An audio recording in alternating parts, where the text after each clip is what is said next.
Welcome to Penrose Learning, where we make understanding easy. In this video, I will show how to use KML files in Google Earth. First, ensure you have Google Earth Pro installed on your computer. Once it's open, locate your KML or KMZ file, which typically has a file size of a few kilobytes to several megabytes. These files contain geographic data like place marks, paths, and polygons. Now, let's get that data into Google Earth so you can visualize your custom maps and locations with ease.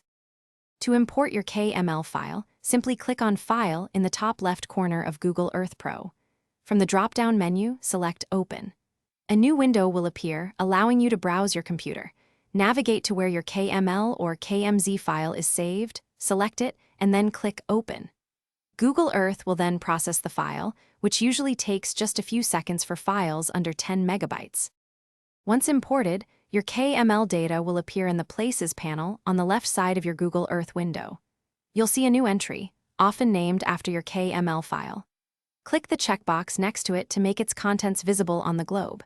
You can expand the folder to see individual place marks, paths, or polygons.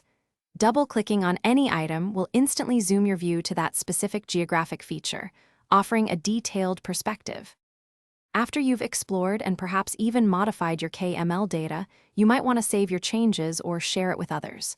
To do this, right-click on your KML file in the Places panel. Select Save Place As from the context menu. You can then choose a destination on your computer and save it as a KML or KMZ file. KMZ files are compressed versions, typically reducing file size by about 70%, making them ideal for sharing. Thanks for watching. If this was helpful, leave a like and consider subscribing. See you next time.